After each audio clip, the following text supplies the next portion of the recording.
And so to speak on the subject of hope and history, would you please now join me in very warmly welcoming to the University Honorary Professor Mitchel McLaughlin.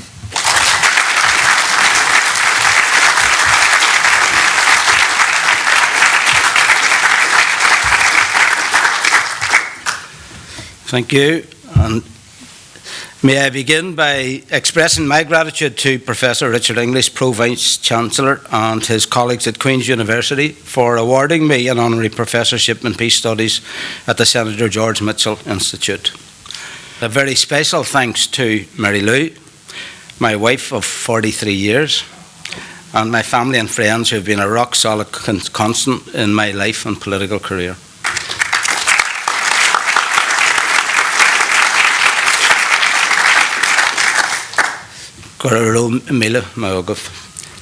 We live in interesting times, and that cannot be denied.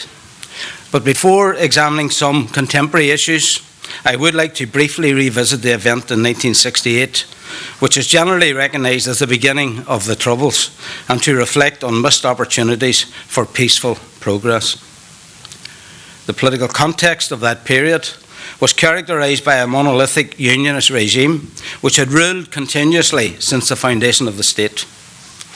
The Orange Order and other loyal institutions exercised very considerable authority over the appointment of ministers and policies of government, policies which included the Special Powers Act, gerrymandering of local authority districts, and pernicious social and economic discrimination. So it will come as no real surprise that those citizens who were not of the unionist tradition, and not in considerable number, felt little or no affection for the administration in Stormont. This year will mark 50 years since the first Civil Rights March in Derry. In those innocent days, I was employed as a tradesman in DuPont, bags packed and ready to travel to newly independent Zambia on a one-year assignment with the International Voluntary Service. Although I had joined Sinn Féin 2 years earlier, I would not claim to have been a political activist. Definitely no sign of a workers' revolution in my immediate future. The 5th of October started as any normal Saturday. There was a match in the Brandywell, and my friends and I were going along as usual. However, as we walked to the game, Stormont's overnight ban on the Civil Rights March was discussed, and on an impulse, I changed my mind and set off for the March assembly point in Duke Street. History has recorded what happened when the RUC, armed with batons and water cannon, blocked and then attacked the Civil Rights March. 10 days after that, I arrived in Lusaka, a little wiser and with my right arm in a sling. However, I couldn't stay away as the situation at home continued to deteriorate, and I actually returned 7 months into my contract. In the meantime, civil rights marches, sit-down protests, housing agitation, etc. sprang up throughout the north, involving more and more people, routinely counter-protested by loyalists who organised their own mobilisations, usually on the proposed route of the civil rights events. Around that time, some wag had painted a slogan on the gable wall of a Derry bookmaker's which read, "We want better odds." An appropriate enough comment for those times, but obviously equality is still an issue for many people in our society. 2 months after that event, Captain Terence O'Neill, the Prime Minister of the Stormont government, delivered a television address which portrayed the North as a society at the crossroads, facing a choice between equality or repression. O'Neill must go was the immediate and angry retort from reactionary unionism, and within 4 months Terence O'Neill had resigned. In a valedictory interview in the Belfast Telegraph, the 10th of May 1969, this sincere and well-intentioned man explained his dilemma as a unionist leader. It is frightfully hard to explain to Protestants that if you give Roman Catholics a good job and a good house, they will live like Protestants, because they will see neighbours with cars and television sets. They will refuse to have 18 children. But if a Roman Catholic is jobless and lives in the most ghastly hovel, he will rear 18 children on national assistance. Say no more, as Monty Python might say. But have you ever wondered what would have transpired had the marches been permitted to proceed unimpeded and reforms delivered? Instead, within 12 months of the first civil rights march, we had the Burntollet ambush, Sammy Devaney from Derry, battered in his own living room by the RUC, dying within weeks of his injuries, the first fatality of the Troubles, the Battle of the Bogside and subsequent deployment of the British Army, sectarian pogroms and murders, especially in Belfast, and the re-emergence of a previously quiescent IRA. The descent into all-out warfare accelerated through the months that followed, with internment without trial, the Ballymurphy and Bloody Sunday massacres by the British Army, and escalating and widespread IRA and Loyalist bombings and shootings. The bloodletting and political violence rapidly intensified, involving state forces, Loyalists and Republicans, in a horrific war that was to last for almost 30 years, leaving in its trail 3,700 deaths and an estimated 40,000 injured. In preparing today's remarks, I have been thinking about those years of warfare and the futile search for security solutions for what were essentially political and social problems. Benjamin Franklin is credited with pronouncing that in life only two things are certain: death and taxes. In fact, change is another of life's certainties, and also, as we have learned, resistance to change. The recent referendum result in the South was a startling example of what can happen when hope and history rhyme, and when an opportunity is presented to reveal confidence in oneself and affirm trust in others. Two issues, Brexit and a referendum on Irish unity, feature prominently during this otherwise fallow period in our local politics. Both present fundamental scenarios and outcomes which inevitably will be fraught and difficult. Furthermore, and this is, after all, the North, overlapping and conflicting narratives about our contested history will also demand a hearing. As things stand, the timeline on Brexit is more pressing than the referendum. Yet, it can no longer be creditably denied that a hugely significant demographic trend has become evident that has already begun to negate the meticulous sectarian calculation that was the foundation stone of partition. The process of change is indisputable and growing in strength. It has created uncertainty and trepidation in some sections of our community, and for others, an anticipation of constitutional change.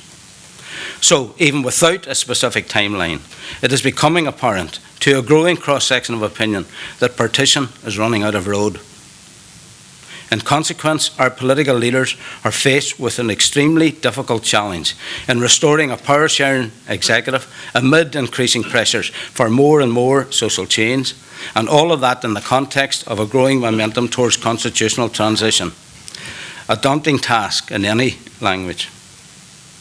However, and this has to be stated loudly, clearly, and often, hunkering down, burying heads in the sand, vetoes, or simply doing nothing are not viable options, because without question, a revenge of the cradle would be the worst of all possible outcomes.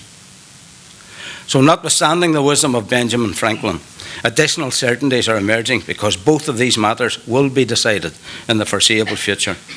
Each will have far-reaching and historic potentials for the people of this island. A refusal to discuss or engage in preparations for such seismic change would be a willful dereliction of duty and risks a return to the bad old days. However, the outworking of these dynamics need not be a threat. In reality, they reinforce the imperative for political engagement and dialogue.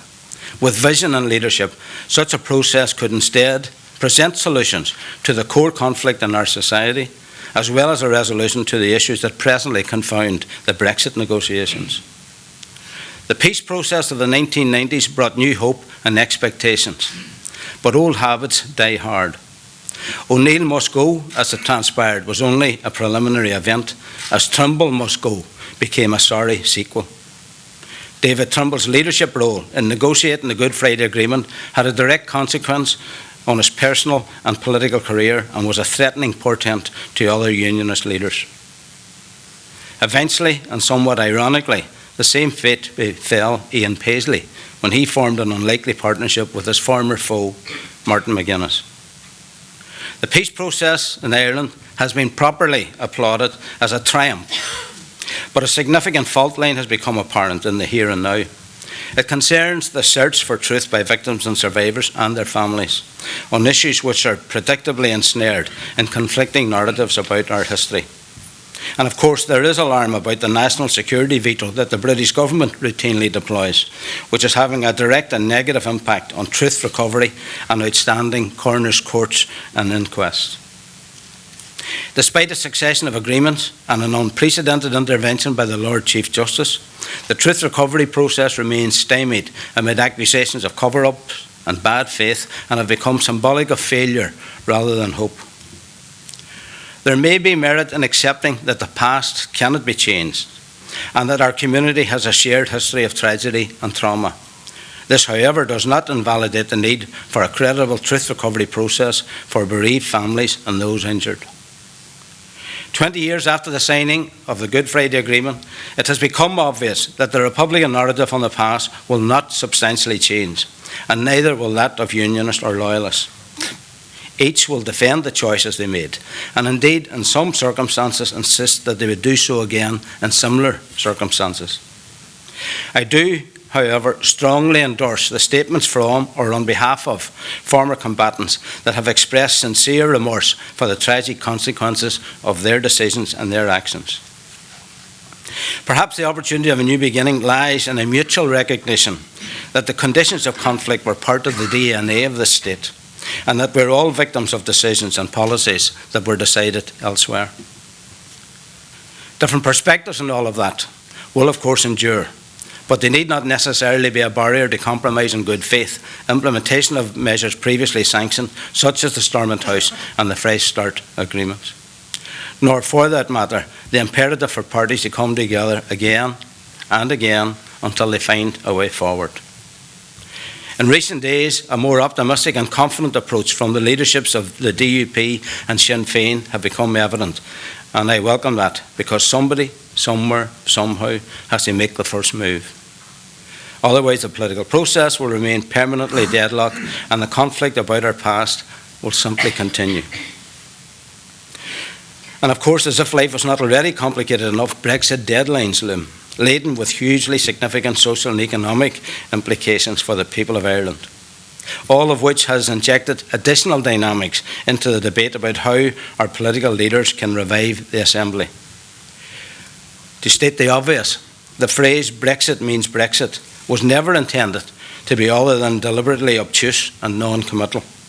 But the ongoing convulsions and confusion within the British Cabinet and the strangulated negotiations about the border has dramatically reinforced the alarm and concern in this island. I believe we are now entering a defining period in Irish political history. Brexit presents enormous economic problems that compel us to put all of the available options on the table. We may, if we have the courage, actually have a unique opportunity to create a future beyond division and sectarianism and build a dispensation that serves the interests of all of the people who share this island. I am pleased that a discussion has tentatively emerged on constitutional change in Ireland, and the promoters for agreed outcomes will need to raise the challenge of convincing those on all sides who are doubtful. I do note with interest one clear signal of changing times. 82,000 residents in the north sought an Irish passport in 2017, an increase of almost 20%. So initially, agreement might seem unlikely, but such momentous development could create the opportunity not only to resolve long-standing conflict in this small country, but also to repair and reinstate our relationship with Europe. And in addition, it would create a very strong prospect of a durable and peaceful relationship with Britain, described by some as our largest offshore island. Obviously, the support of a significant section of people who are of the Unionist tradition will be a requisite for an agreed Ireland. Republicans are, in my opinion, anxious to demonstrate an acceptance of and respect for the different cultural and national traditions on this island, and are prepared to give explicit assurance to almost 900,000 people who could self-determine as British. All of this will take some time to negotiate, agree, and implement. No one could predict with any confidence how long. But in the interim, resolute commitment to the obligations of the agreement is therefore much more than best practice. It is an essential element in peaceful progress, underpinned by a mandated and ratified formula for constitutional change. The Good Friday Agreement, in its section on constitutional issues, prescribes a duty of rigorous impartiality on behalf of all the people in the diversity of their identities and traditions, and shall be founded on the principles of full respect for and equality of civil, political, social and cultural rights, of freedom from discrimination for all citizens, and of parity of esteem and of just and equal treatment for the identity, ethos and aspirations of both communities. In my opinion, that particular section of the Good Friday Agreement provides a detailed template of the protections that must be provided, and I would respectfully commend to the leaders of unionism that they reconsider their consistent opposition to a Bill of Rights. In the context of a changing social, economic and political landscape, I am convinced that our entire community, but especially the unionist community, would benefit from a Bill of Rights. If acceptance of a shared history remains a formidable challenge for this generation, the concept of a shared future may be a more achievable outcome. In addition, I believe that other creative options are available for consideration and exploration. For example, I would hope that the impasse over the Maze Long Kesh site can be resolved with imagination and ambition. Previously, Peter Robinson and Martin McGuinness had agreed a reasonable and workable compromise which would have relocated the proposed Peace Centre at a specified alternative position on the site. A key unionist concern was raised in the August 2013 in Peter Robinson's shock letter from Florida, which indicated, amongst other concerns, the perception that Republicans intended to turn the listed building in the former prison into a shrine to the hunger strikers. Sinn Féin at the most senior level had reputed that allegation. Nevertheless, the DUP applied their veto and the project ground to a halt and remains in limbo as we speak. I think that the party should think outside the box on this issue and explore proposals that would allay those concerns as described in Peter Robinson's letter. I would offer one suggestion, and it's no more than a suggestion from me, that a memorial or healing wall be established at the listed prison buildings. A sculpture, perhaps modelled on the Washington Memorial Wall, on which could be inscribed the names of every person killed as a result of the 30 Years' War that ended in 1998. This specially commissioned artwork would enable every victim family to visit the site and to remember and respect, and would immortalise the names of all those who had died of whatever nationality, combatants and non-combatants, those who were killed in Ireland and those who were killed elsewhere. Such a proposition will require sensitive consideration and formal agreement, and I'm not blind to the obvious possibility that better and more ideas may emerge. But a resolution would permit a future executive to capitalise on the extensive economic development of the site and benefit our economy by a potential of 5,000 jobs and hundreds of millions of pounds of investment. Dual citizenship is another example. Already a long-established entitlement of every person born on the island of Ireland, referenced directly in the Good Friday Agreement. It would provide mutual and positive benefits by insulating any debate on constitutional options from predictable but superfluous disputes about British or Irish nationality.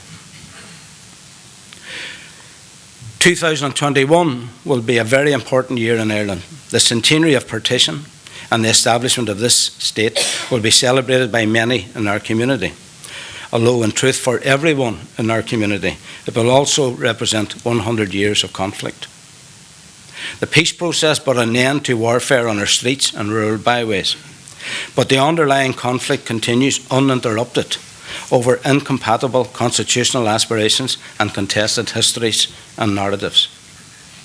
As a Republican, I would welcome the opportunity to participate in events that will commemorate partition and debate this critical event in our shared history. I would encourage others from the wider Republican family to also give serious consideration to any opportunities that may arise, to participate and contribute their perspectives and proposals for a better future. And finally, and perhaps the most constructive contribution that a restored executive, or in their absence, a Secretary of State could make, would be to arrange for an appropriate question to be formulated for inclusion in the 2021 census that would permit citizens to declare their support for either of the two constitutional options described in the Good Friday Agreement. The inclusion of such a question would have no constitutional effect whatsoever. However, the objectivity of the process and the collation of responses would be an essential to a decision on whether or not to hold a referendum on Irish unity, and in itself would be an encouragement for developing rational and thoughtful debate. Imagine the potential for a discussion on our future that is based on our hopes and ambitions for each other rather than an acrimonious argument about the past. I would argue that clear and affirmative leadership is essential, and it is long since time for the political parties in Ireland to initiate a national conversation and to engage and listen to each other as they set out their goals and aspirations and entitlements. There is an old Irish proverb that seems appropriate. It's Tumai Lana Hibra. A good beginning is half the work. And Seamus Heaney speaks to this optimistic potential when he wrote, "Human beings suffer, they torture one another, they get hurt and get hard. No poem or play or song can fully right a wrong inflicted and endured. The innocent in jails beat on their bars together. A hunger striker's father stands in the graveyard dumb. The police widow in Wales faints at the funeral home. History says don't hope on this side of the grave, but then, once in a lifetime, the longed for tidal wave of justice can rise up and hope and history rhyme.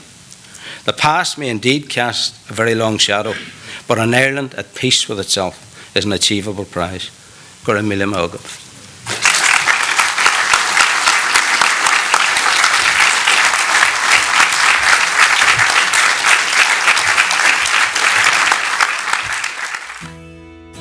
Sinn Féin, go on in is Carta agus Aontas na HÉireann, Equality, Rights and Irish Unity.